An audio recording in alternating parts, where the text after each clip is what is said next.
Hit it, Phil. Da-da-da-da-da-da-da. Can it be the breeze that fills the trees with rare and magic perfume? Oh, no, it isn't the breeze. It's Jackson time. La-da-da-da.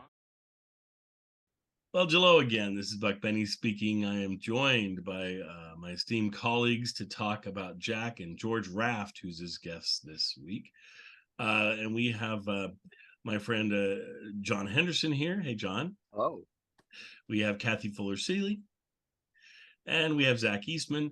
And Zach, I was just thinking, I haven't asked you in a while, what new projects or movies are you guys reviewing over there on your podcast, or what's been going on? Well, as of yesterday, we just dropped our Maltese Falcon episode. Speaking of something that George Raft turned down, dumb idea, George, dumb idea. And then we're going to be tackling actually some stuff that's rather relevant within the sphere of Hollywood. We're doing two blacklist titles. We'll be doing Roman Holiday to talk a little bit about Dalton Trumbo, but then we are going to be doing another episode surrounding Salt of the Earth from 1954 by Howard Beaverman. And I actually just watched it for the first time last night, and I was actually very floored by how much that they were able to pull off. And there's a major story behind that, and it has part of it's the blacklist, but also part of it is union organizing and strikes, which is obviously very prevalent in a certain town called Hollywood. But also horror season's coming back, and we've got Vampire from 1932, Carl Theodore Dreyer's vampire movie, The Wolf Man, and I believe The Old Dark House. So we're getting two Universal titles this month. So yeah, there's a lot of fun stuff cooking up right now. Have you seen the new Dracula movie thing that's out, the one that's on the boat? I haven't seen Demeter, but if I want to see Demeter really bad. I heard it's fun, but because it felt when you see the clips for Demeter, the whatever the previews or whatever, it looks like an old style movie. I mean, I kind of impressed with. At least the look of it looks interesting. Andre Overdahl is at the helm of it, and he's made films that I've appreciated in the past. There is one, though, if you're a fan of Bela Lugosi's outing as Dracula, I do really recommend Renfield, which came out earlier this year. Right. It's more of a comic spin on Renfield, the sidekick.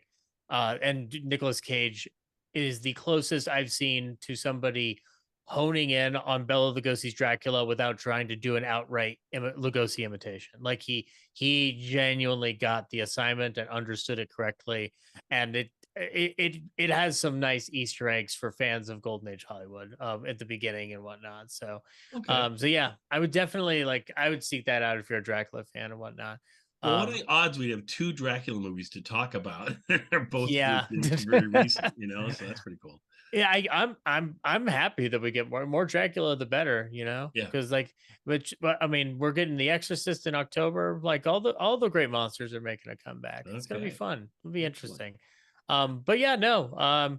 It's funny though, talking with Maltese Falcon releasing on the show, I found it very interesting that I was sitting down with not just one but two different George Raft pieces in the same week, because I also rewatched They Drive by Night, and I'm warming up more to George Raft. I used to kind of dismiss him. I'm like, you were good in Scarface, and that's it. Or maybe Each Dawn I Die. But he's fun in this episode. It's interesting watching him do something I've seen broader actors already do in the Lunch Counter sketch. Yes. Oh, agreed. And you said he turned down the Maltese Falcon? Yeah, he didn't want to trust his career in the hands of a first-time director named, let me make sure I got his name right. John Huston. John Huston. Yeah. I think it works better. Reckless man. Don't trust him. It worked better anyway to the Falcon be just a statue instead of a guy in a bird suit that they were originally intending for him. So I wish he had gotten George Raft to put on basically a crow costume. But actually that cast is amazing though, and it's serendipitous because there's not a weak link in the bunch, and everybody is pretty much an odd man out when it comes to leading man status. It's insane. And it's in retrospect, you can't blame George Raft for turning something like that down, because you don't know what's gonna happen. You have no idea if it's gonna hit big or not. But he with the movie we've got today, I think it would be very, very hard for me to even remotely envision an alternative history on this because Well, it'd and be they too love to difficult. talk about like big movies that, oh, Tom Cruise could have been whoever, and Iron Man or whatever they're going to do. Right? Yeah. But you're like, okay, but you're at the ground stage of that thing. You're going, will it become anything, or will it be just some huge flop I'm remembered for? And that I don't want that. It's So it navigating your career and picking the right path has got to be tough. Well, I and can't imagine though Tom Cruise being in a flop or a monster movie that wouldn't work or anything. No, I don't. I can't. John, we gotta get you to a computer, Let's and talk. we've got some stuff to talk to you about. I've got news for you. He's not cinema's savior. It's Barbie and Oppenheimer. That's who saved cinema. It's not Top Gun Maverick. It's Barbie and Oppenheimer. They saved it. But Yeah. imagine if he would have been Ken. No, it would have Kathy, really no. done well. Yeah. But yeah, and like yeah, but on Raft, like, he is charming. He's a lot of fun to watch. He's very engaging. Like, there's a reason he had a career. And I think he handles this sketch as good as anybody could have ever handled it. Well, one thing I really like about this episode is it, more than a lot of the episodes, and this is, I assume I'm just speaking kind of for me, but it also might be for folks that have listened to John's podcast and my podcast who've really steeped themselves in the radio, because it's like a radio show brought to television, and I always like that when they do that. I mean, I know that sometimes the visuals and things aren't as good in the episodes like that and so forth, but I just love it when they do it. And so this one felt more like it could have been a radio episode. It's again, we said that this of the Groucho show as well, but they're ones where I think if you're just listening to them, if like a lot of folks hear these versus watching them, and it's too bad. I mean, if you want to watch them, come to YouTube, look up Buck Benny, and you'll find all of our podcasts we do. It's also, if you're ever looking for this podcast as an actual podcast you can watch on Spotify, that you can actually play it on your phone and so forth. And that's the Jack Benny TV videocast. And so that's where you see these. But if you're anywhere else and listening to it, then you'll just hear it. But in this case, it'll work fairly well to just listen to it. It won't be too bad. Definitely. Anyway, I did think it was interesting the way that they are trying to figure out what works on television and how it works. And in particular, at the beginning of this episode, where he comes out, in front of a curtain and does his monologue. Like, that was a very, we're gonna try this on television thing to see what format works. And then it sort of goes into what, like you said, the kind of thing that they would do on radio, where it's Dennis and his mother, and then Dennis stops and sings a song, and then they do their spoof of a movie, which I thought was great. And the set, because it's sort of like an isolated, like, you don't have to go to many locations like they do sometimes on the radio, to have it just there in the diner, I thought worked really well. And again, was may have been even similar to actual spoofs that they've done on the radio of these gangster movies, or in this case. Yeah, no, this feels exactly like Yep. we just stepped into the time machine of a radio show. Yeah. Well, and the fact that you get Dawn introducing it so often on the television show, it just kind of gets some music that kind of takes you into the skit, but you don't really get a true introduction to the skit like they did on the radio. In this case, you get Dawn actually introducing the skit very much like he did in radio. And so that, I think that's what really clicked it to me, that made it go, oh, this is a lot like the radio show. Well, and what's really amazing is the way they were able to pull off 3 gangsters, and you've got the one who's the guest star, who's like an actual gangster actor. It works really well. Then you've got Dennis Day, of course, who's being silly, and it's so fun to have him, juxtaposed to the other gangster and playing off Jack. It was great, but they were still able to preserve the surprise at the end of the 3rd gangster, which I don't know if we want to give away or not, but I thought it worked so well. It was hilarious. Yes. I think we will keep that a little secret from them, but just know it's one of a player that you're not going to be surprised at, and yet is a lot of fun. So you're gonna have a good time with the third gangster. I was thinking the same thing as we were doing this. I'm like, what happened to the third gangster? There were three of them, and then you do see him sometimes from a distance, but you can't really tell who he is. And then yeah, it's bizarre to have somebody in a scene for as long as he's in the scene and still have it be a surprise after whatever 5 or 7 minutes or 10 minutes or whatever it is into the scene. Yeah, so. and also another surprise visually, we get to see Frank Remley. That must be the real Frank Remley. Yes. Yep. Yeah, I'm going to see him Frank. for a length of time. Usually, I mean, if you see Frank, it's in a shot that's moving quickly, or he's in a room with a lot of other guys, and like the New Year's sort of things and stuff. But it's just neat to get a camera just on him and to see he's holding the guitar, and lo and behold, he's holding it like Paul McCartney. He's left-handed, apparently. Yeah, that's right. Yeah, but They've it's only so told fun us about for years. I mean, I don't know why that became such a big thing that he's left-handed. Okay, most guitarists are right-handed. I get that. But man, it's Remley the left-handed guitarist. Remley, I mean, it goes right along with his name. It's like the it fact always that was strange. for years you heard about Frank Remley being part of the band, Phil Harris's band, and being, you know, even more of a carouser than Phil Harris, and you know, with drink and stuff like that, and to pull that forward after years and years, and you know, to see it visually was gratifying. Yes, agreed. And I'm glad that he stayed with Jack's show as long as he did. I mean, he was with Jack for a long time. It shows Jack's loyalty, on both ends, really. So, which is really nice. Kathy, what were you thinking about this episode? Well, I enjoyed the guest appearance of older generation movie star George Raft. As I said, in 1955. I mean, with Hollywood sort of falling apart, undoubtedly he'd lost his long-term contract and trying to figure out what to do in middle age. And he turned to in 1955, he was doing a sort of a detective cop procedural, a film series that MCA was offering, and that didn't last very long. Raft was trying to figure out what to do with himself. He made a comeback in Some Like It Hot. He gets to play the gangster, indeed flipping his a quarter or dollar coin there, the thing he made famous. But otherwise, he connected himself to casinos in Las Vegas, in Havana, and London.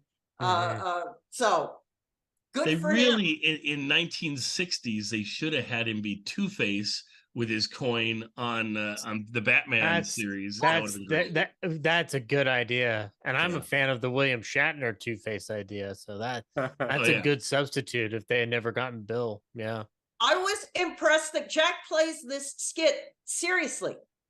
Yeah. You know, he doesn't make very many jokes. The jokes are the visual ones of the cash register, and a mix up of that. We know that here's Don Wilson as the cop looking for the gangsters. Yes. And they're sitting right across the bar. But so I was impressed with the sort of seriousness of playing off the parody of that kind of a movie that Jack went for, and not yuck. So and I love how economical the writing is, and yet it hits it so well with Don describing, well, here's what they look like, and I'm sure if they come in here, you won't be able to miss them. They, you know, and then of course he lights the guy's cigarette for him and the whole thing. And I thought there's one bit that solidifies how committed Benny is to it. From my perspective, is when Dennis holds his squirt gun at him and fires it. There is no shift in Jack's behavior or his face. He then proceeds to just shoot Dennis until he can't stop shooting anymore. And I will say that, like, out of all the physical shtick that Benny has had to do over the years in different forms of fashions, I think one of the funniest things I've seen is how quickly he is to shoot Dennis after the squirt gun. I don't like gun violence in any way, shape, or form. I don't care how old the media is. Having said that, it is amazing how quick that edit is, and how he's just like, nope. This is it. This is what. Well, and how brilliant they were to remind us, because that was, like I said, the bit between Jack and Dennis was the most radio-esque of where Dennis is being the stupid kid that always annoys Jack, and to hit that home before Jack later in the skit gets a chance to shoot him is brilliant. And so right. it really And makes that work. it's weird though, because the one thing I will give Edward G. Robinson on radio over um George Raft here, and they're both within the same Warner Brothers league. Right. I find myself paying more attention to Dennis than I do to George Raft. Yeah. Edward G. Robinson, not the case. My focus is, how are you making this man funny? Because George Raft never stuck with me as somebody I would consider funny. You could watch a movie like You and Me from 1938 with Sylvia Sidney. That's not, it's supposed to have funny charm about it. And George Raft delivers, but it's not. It would have been more interesting to watch Peter Lorre hang out with Sylvia Sidney in that movie by comparison. You know, I can see that. So this was supposed to be sort of like a spoof of, you know, the gangster movies at the time. What was the one specific? Because it looked very familiar to a movie that I had seen, or at least seen clips of. Kathy, what was the specific movie that you had mentioned that you thought might be? You mentioned The Killers. Killers, right? Is the one that Jack had done. He did it on radio, and then he did it on television. I think with Richard Widmark, maybe. Right. Well, that makes sense. Yeah.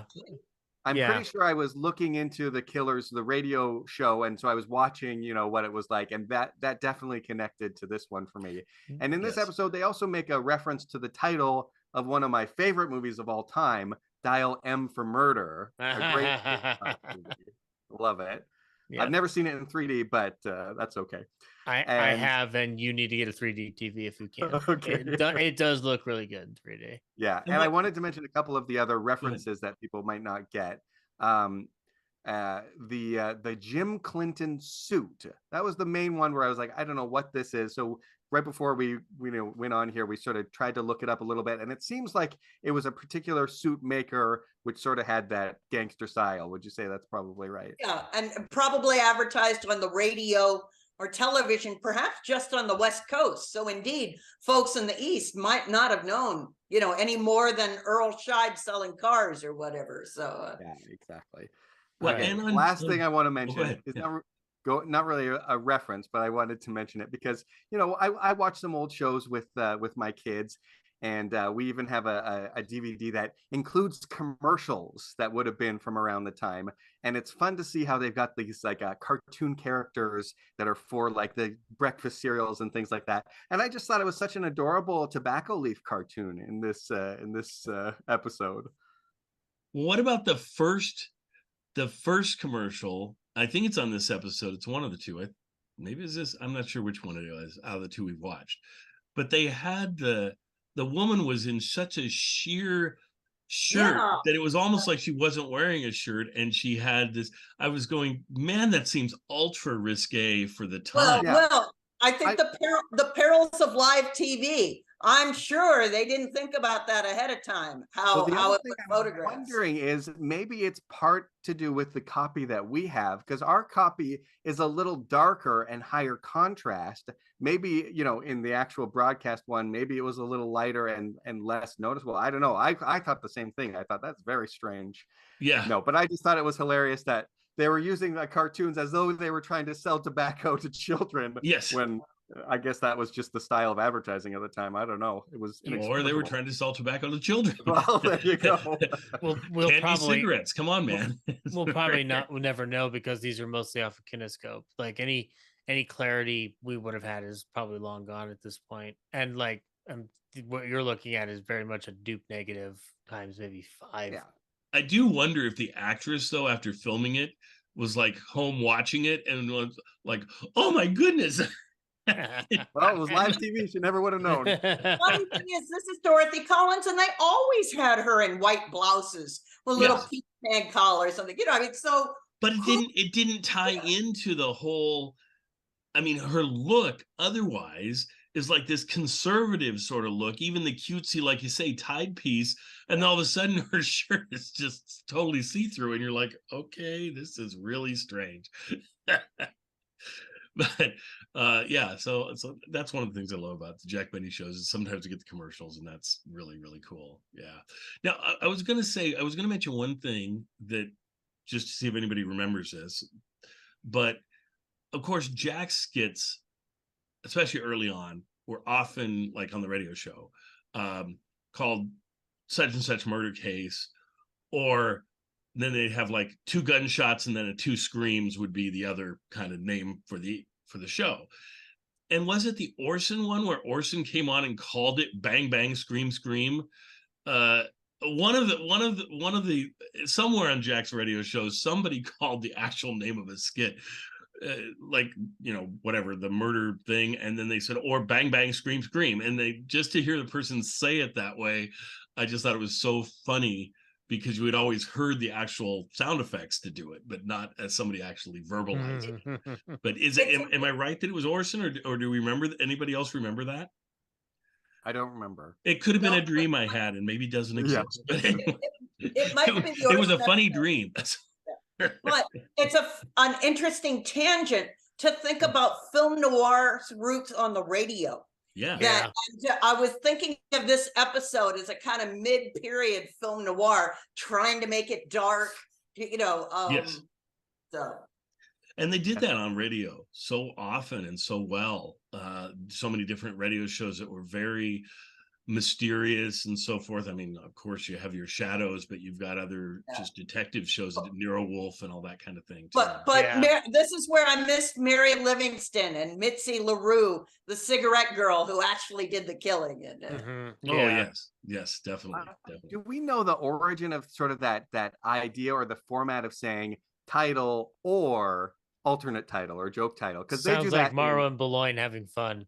That sounds like a writer's joke. Did the Jack Benny show originate it? Because they do that in like Rocky and Bullwinkle. I was going to say, the same thing. You saw in Rocky and Bullwinkle.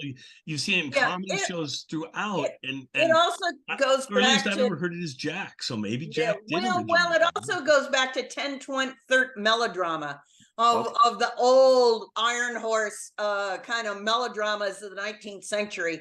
And so they would have this title, or you would say A Girl That I Trust, or things like that. So you're right. It's layers upon layers of referencing, old-fashioned entertainment. So. Oh, yeah, for sure.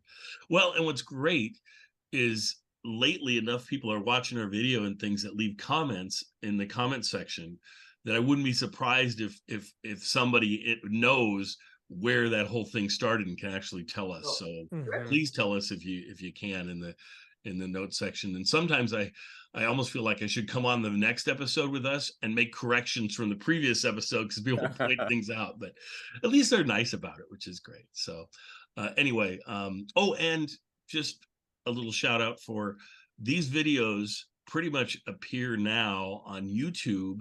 They premiere at 7:00 Eastern time. No, let's see, 4:00 Eastern, right? Which is 7:00 Pacific time. So, and we started to have people like starting to show up for the premiere, which is pretty cool. And then I can kind of chat with them in the chat about the episode as it's premiering, and that's a lot of fun. We started with like 2 people that showed up at the premiere one week, and now I think we're up to like 9 or 10 that show up. So it'd be great. So if you're listening on podcast, if you go to YouTube, just type in Buck Benny, and it'll just type in Buck Benny, and you'll find all of these. Because you're probably better off watching them. I mean, it's fine listening to them. That's great. And a lot of the episodes like this one work pretty well for just listening experience. But if you want to actually see what we look like and how handsome John is, I mean, it's pretty amazing. And Kathy, our beautiful Kathy that joins us. And if you want to see Zach's hat, come on, man. You need to be watching this. Otherwise, you just have to my hat visualize sells. It's the best marketing tool right now on the internet. There you go. I feel like today, broadcasting from the kitchen, I feel like the Tin Man. I did not connect that up, but that is exactly. Kathy, you wanted a hot, but did you know you had hot the whole time? All right, back in my balloon. All right, folks. Well, enjoy this episode. It's a lot of fun, and it's a great one. This whole season, the 5th season, is really hot for the Jack Benny Show. I mean, we're going to have visits to the train station. We're going to have I think this is the season to have What If Jack and Mary Got Married, and maybe, or that might have been last season, I'm not sure. And then another one I had was, we have Jackie Gleason that's going to be stopping by at some point in this season, or at least they do a honeymooners sketch. I'm not sure which it is. It might be both, but just a lot of fun stuff coming up. So we'll see you guys next time. Thanks for joining us. Bye, everybody. Bye.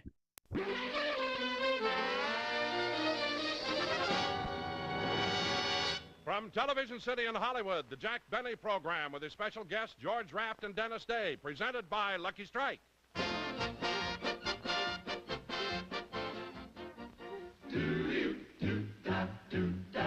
If you want better taste from your cigarette, Lucky Strike is the brand to get. It's toasted to give you the best taste yet. It's the toasted cigarette. They take fine tobacco, it's light tobacco, it's mild tobacco too.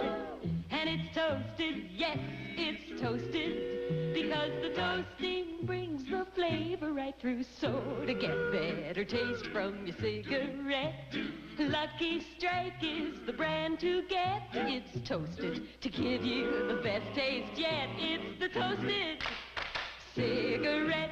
Friends, no wonder Lucky's taste better. They're made of fine tobacco, and the famous Lucky Strike process, it's toasted, tones up Lucky's fine tobacco to make it taste even better. Cleaner, fresher, smoother. So, be happy. Go Lucky.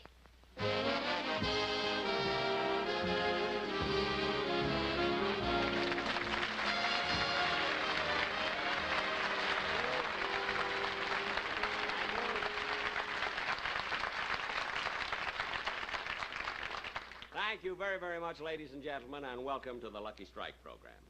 Now, before we get on with the show, I would like to pay tribute to this month of February, because even though it is the shortest month of the year, it certainly is an important one, because during the month of February, we celebrate the birthdays of Abraham Lincoln, George Washington, and Frank Remley.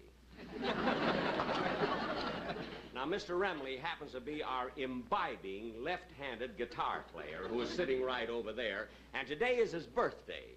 So, Frank, just stand up and take a bow, will you, please?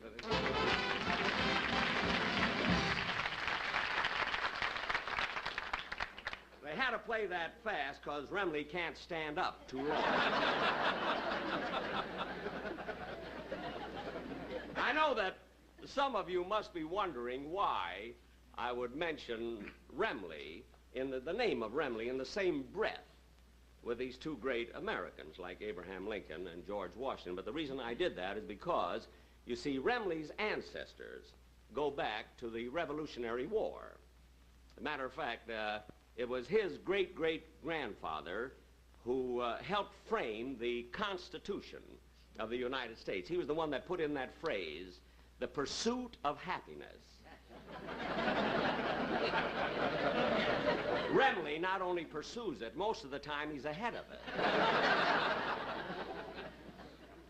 And I wish you could have been to the birthday party that the boys gave him last night, to the orchestra boys. First time I've ever seen a cake with a cork in it.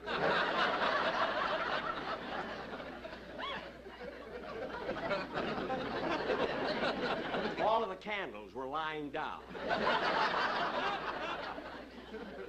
But anyway, getting back, I'm sorry, Remley, getting back to our show, I'd like to say that our guest star tonight is Mr. George Raft. And Dennis Day is also with us on this show. Of course, I very, very seldom use Dennis on my show because, I don't know, he drives me nuts. You know, he is just as silly in person as he is on the radio. Well, I'll tell you a thing that he did to me about 10 days ago. You won't believe this. You will not believe what I'm going to tell you. But he came to my house to discuss a song that he was going to do on the show. And after we discussed it, as he left the house, he said to me, "Goodbye, Mr. Benny. Have a nice trip." So I said, "Thank you." And then I went upstairs, and I was halfway through packing my bag before I realized I wasn't going anywhere.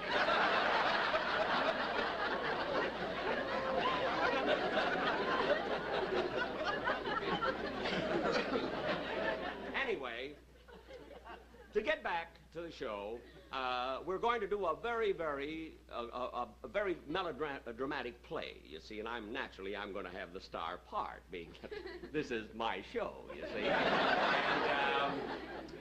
But it's a very important play. Mr. Benny. And we are really...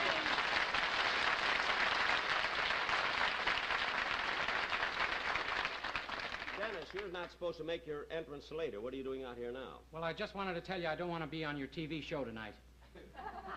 What'd you say, Dennis? I don't want to be on your show tonight. Why not? Because you gave George Raft the star dressing room. Well, of course I gave him the star dressing room, and he deserves it. I mean, look at the great pictures he's made. I mean, Scarface, Bolero, They Drive by Night, Whistle Stop, and his latest one, this wonderful picture, Black Widow. Gee. Well, I thought you'd be impressed. Yeah, it makes you look like nothing.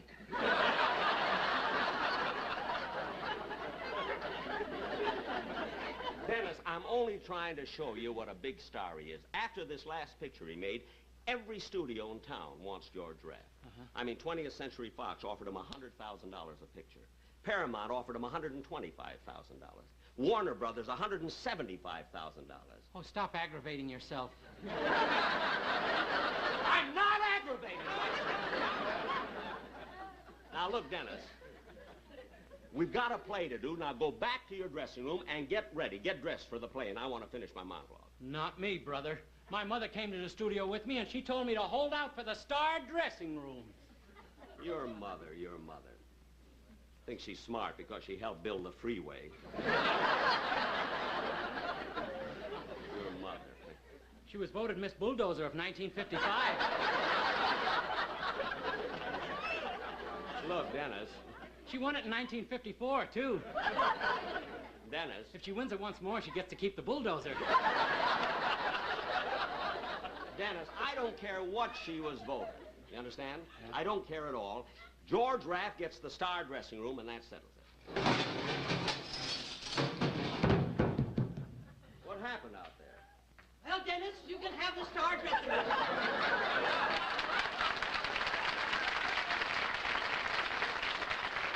I threw that bum out. Bum? Mrs. Day, that was George Raft. I don't care who it was. Mr. Benny, I'm here to see that Dennis gets the star dressing room. Now, wait a minute, Mrs. Day. What are you talking about? I'll tell you what I'm talking about. You've taken advantage of my boy ever since he came to work for you. You promised him the moon, the sun, the stars. What did you ever do about it? He took me to the planetarium.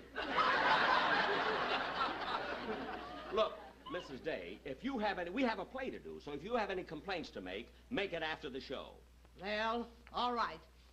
But my son Dennis is going to sing a song now. Now, just 1 minute. This is still my show. I'm the star. Everything goes on schedule. Oh, yes? Yeah. Well, what's next on your schedule? Dennis sings his song. I thought so.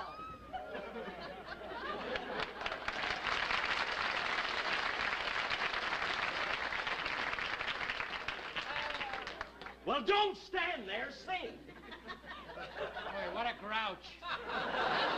What did you say? Oh, I was talking about my mother. Oh, good. Broadway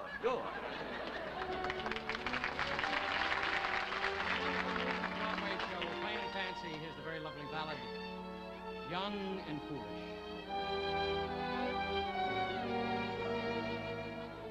Young and foolish, why is it wrong to be young and foolish?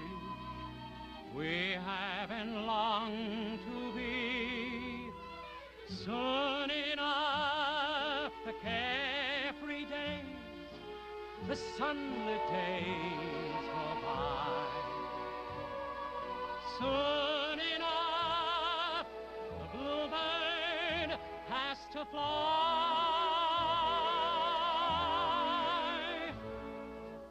We were foolish.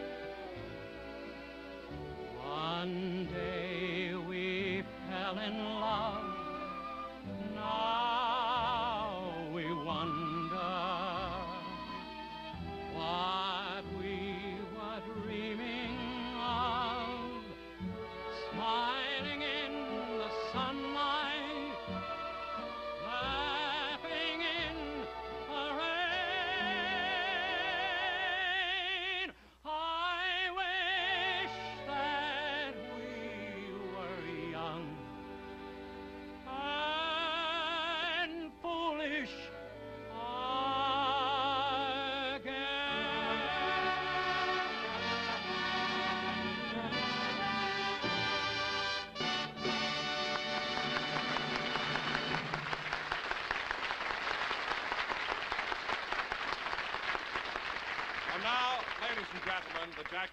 Strike Players present an original melodrama which takes place at a roadside hamburger joint entitled Death Across the Lunch Counter or Dial M for Mustard. As the scene opens on our little lunchroom, it's close to midnight and there are several stragglers seated at the counter.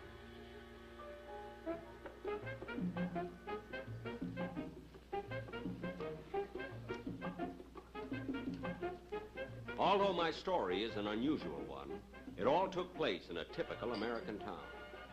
I am a typical American man in a typical American business, which is identified with my typical American name, Charleston T. Gundlefinger. The T stands for typical. Hey, kids, no dancing in here. Cut it out. Okay. What do I owe you, bud? Let's see, a ham sandwich, cup of coffee, piece of pie, that'll be 60 cents. Yeah. Oh, you've never eaten in Gundlefingers before, have you? No. Well, we trust people here. Go over that cash register, put in your dollar, and get your 40 cents change. I go over there? You're honest, aren't you? Well, yeah. Well, go ahead. Okay.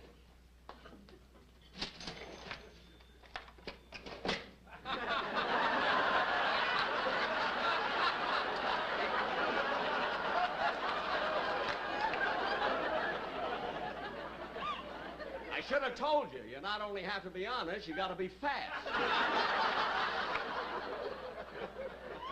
Last week when I went to the bank, I deposited $97 and 8 fingers. Better luck next time, bud. Good night, kids. Well, good night, Charlie. Good night. Good night, Sam.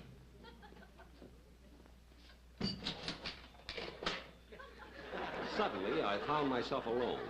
It wasn't quite midnight, but I decided to close up and go home.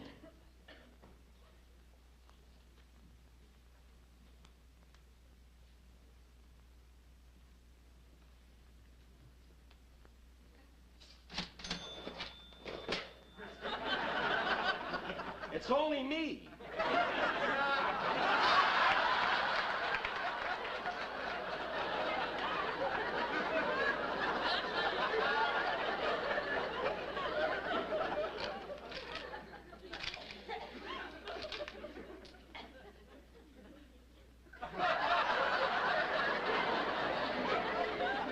Oh boy, was that guy slow. Okay.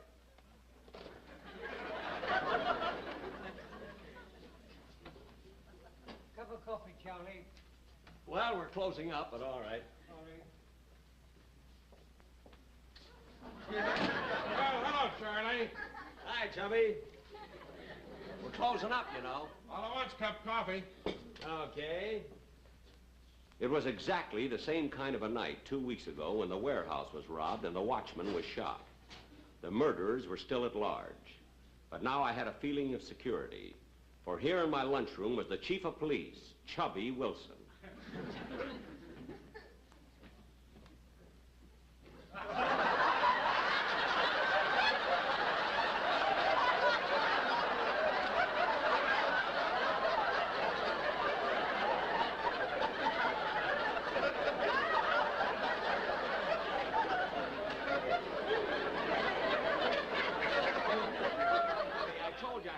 Stool fixed for it.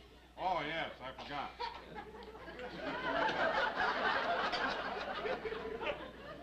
Thank you. You know, Chubby, you won't recognize this place when you come in here next week. I'm having the whole joint redone. You know that I'm even getting an interior decorator. An interior decorator? Yes, sir. Gonna have new carpets and new rugs and new drapes and everything. It's gonna be just great. Beautiful new place. Well, one thing else, Chubby? No, thanks. Guess not. It's almost midnight. Yeah, okay. I'll go on duty in a few minutes. Oh, say, Charlie, take care of yourself. You know. Must be kind of a tough job being chief of police here, isn't it? It sure is. As my fat feeling of security squeezed out the door, I tried to close up for the night. While wiping the counter, I happened to look out the window.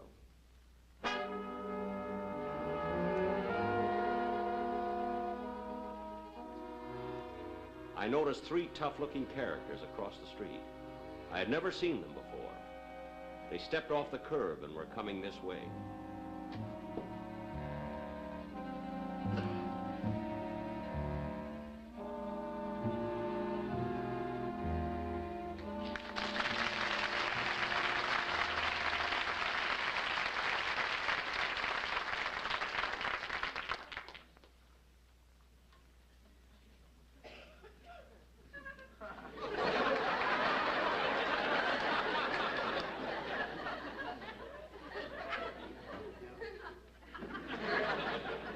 Sorry, gentlemen, but it's past midnight and I'm closing up.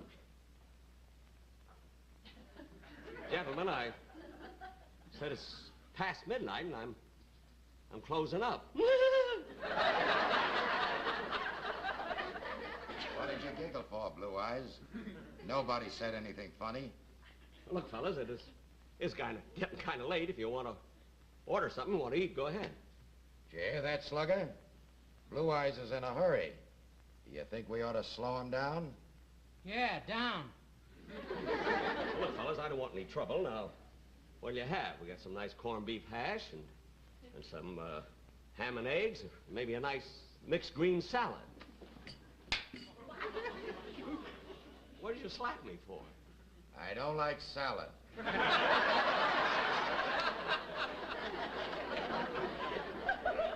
Well, all right, mister. Look, like I said before, I don't want any trouble, you know. You can have anything you want.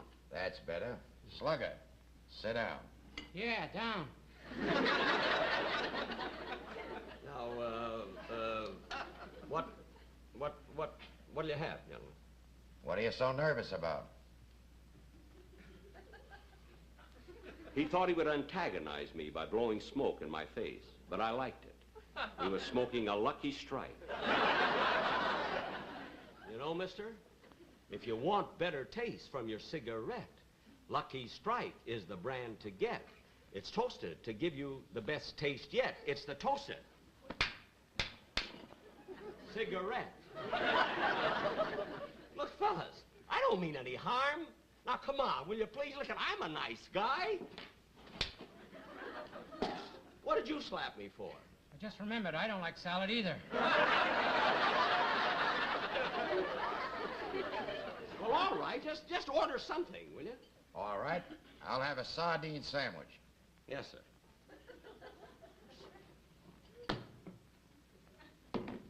I'll get a can opener. Never mind.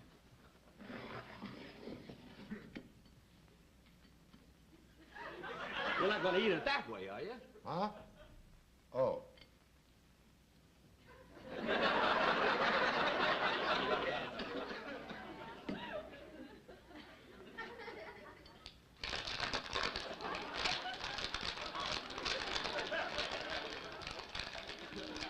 thought this was ketchup. I guess it must be tenderizer. Somebody's coming. Just carry on as if nothing ever happened, or I'll let you have it. Yes, sir. Hey, Charlie! Charlie! Oh, boy, it's sure good to see you, Chief. Yeah, you were right when you said it's a tough job being chief of police of this town. You're darn right it is. And, Charlie, I came in to warn you. Those murderers are loose, and they're in this neighborhood. Now, they're wearing black hats, they got their coat collars turned up, and when they're together, you can't miss them. One of them is bright and smart. The other one is stupid. Ooh, what he said about you. Chief. Oh.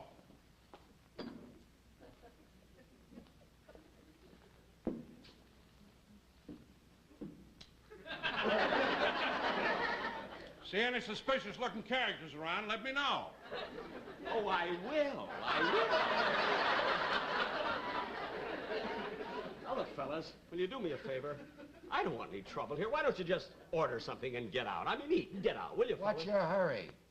You're not going anyplace, Blue Eyes. Relax, take it easy. Let me look around the joint. Hey, Slugger. Yeah? Come here. What? Look what they got in the jukebox here. Oh, yeah.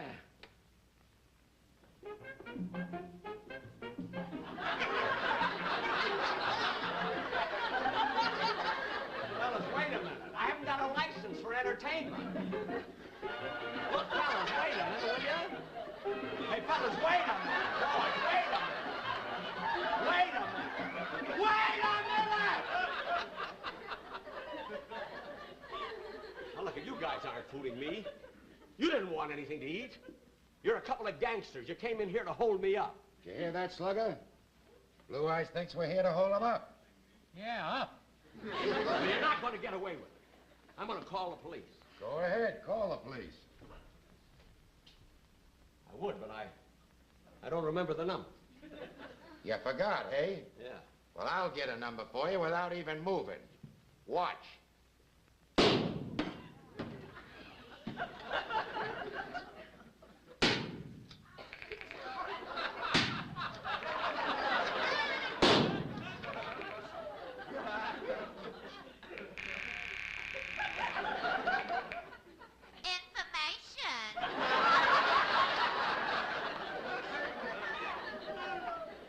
Start talking, Blue Eyes.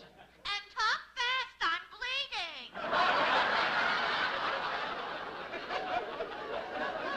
Go ahead. She'll get your number. I said start talking. Well, you're a yeller, eh? Hey, you're not so tough yourself. How'd you get that cut on your face? You got thrown out of a dressing room. Quiet, please. All right, Blue Eyes. I'll give you 10 seconds to hand over the money. Oh, yeah? Well, I'm ready for you. You hear that, Slugger? Blue Eyes wants to shoot it out. Yeah, out. He wouldn't have gotten very far anyway. And now I'm going to let you have it. Oh, yeah? Yeah. You took 2 shots to the ceiling and 4 shots to the phone. You're out of bullets. Yeah. Here I am. Yeah. Please. Please, mister. Don't shoot. Don't shoot. I didn't mean any harm. I was only kidding. Oh, you were, eh? Yeah. I knew you guys were all the time. You're the guys that robbed the warehouse, didn't you? Then you killed the watchman. And now you came here to get me. Well, take that. Oh. Oh. Oh. He got me, Slugger. He got me. I'm dying. Oh. I knew the day had come. Oh, I knew I couldn't get away with it. I'm dying, Slugger. Everything is getting dark. I can't see. Slugger, you've been the best pal I've ever had. And now we got to part. Because I'm dying. Dying. Dying. Fall down, you big ham. Yeah, down. I don't want to die, Slugger. Help me. I'll help you.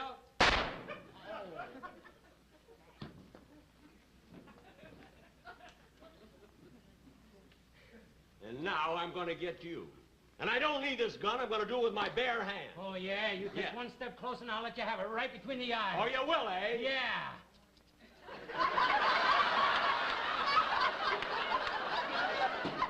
Well, that does it.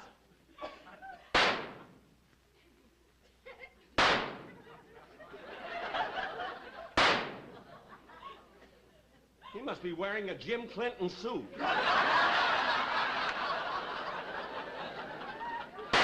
Oh! Oh! You got me through a buttonhole.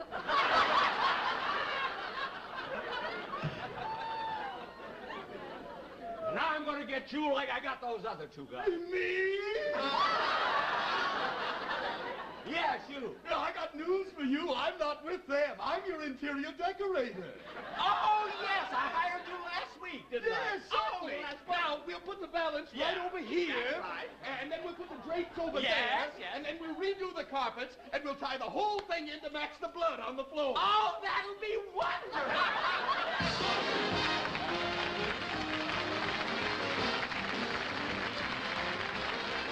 Jack will be back in just a moment, but first, here's a word to cigarette smokers. Here's a smart tobacco leaf lying down to rest. Sometimes he sleeps for several years. He knows what is best. And when the time for waking comes, his dreams will all come true. For he'll become a lucky strike and find his way to you. About that little poem. There's a lot of truth to it. If you've ever driven through Richmond, Virginia, the chances are you saw this famous sign. Quiet, please. Tobacco asleep. Millions of pounds of fine, light, naturally mild tobacco aging here for Lucky Strike cigarettes. Yes, it's with fine tobacco that Lucky's better taste begins. As everybody knows, LSMFT. Lucky Strike means fine tobacco. Tobacco that's light, mild, good tasting from the very start. The careful aging and mellowing of the tobacco are also important to the better taste you get from every Lucky. But there's something else that happens to Lucky's fine tobacco to make it taste so much better. Just before it's made into Lucky Strike cigarettes, it's toasted to taste better. The famous Lucky Strike process, it's toasted, brings Lucky's fine tobacco to its peak of flavor, tones up this mild, naturally good-tasting tobacco to make it taste even better. Yes, a Lucky tastes better because it's the cigarette of fine tobacco, and it's toasted to taste better. Cleaner, fresher, smoother. So be happy. Go Lucky.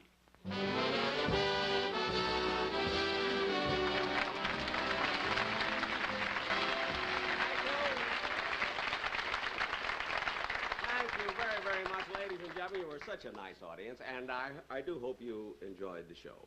And I'll be back in 2 weeks when I will do my first television show in color. You can see my blue eyes. And to those of you who haven't got your color sets yet, I'm opening a store in Burbank. But now, I would like to bring out my guest stars once more and have you with George Raft and Dennis Day. Come on, come on.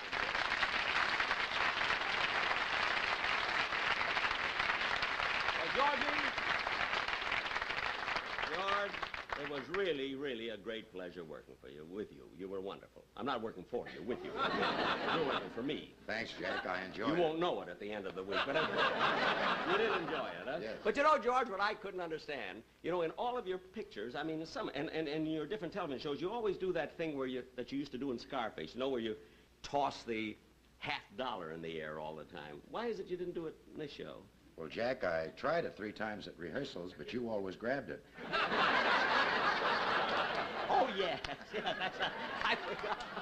That's $1.50 I will owe you. Yes, that's very, very good. And Dennis, I want to tell you, I can't get over you at all. You were the greatest gangster that I have ever seen. Geez, Just... Thanks, Jack. And you know, you don't have to pay me. I don't? No. Getting to slap you was a pleasure. All right, thanks, both. Now go.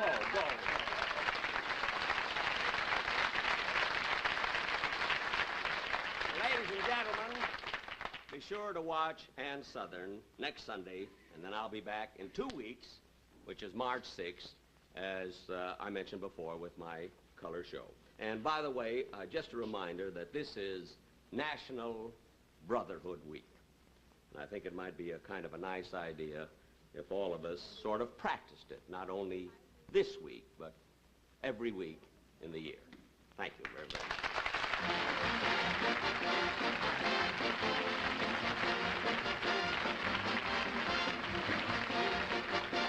Appearing on tonight's program are Verna Felton, Frank Nelson, Benny Rubin, and B. Benaderet. Remember, 1 week from tonight on this same station, be sure to watch Ann Southern and Private Secretary. Jack Benny's next television show will be in 2 weeks. In the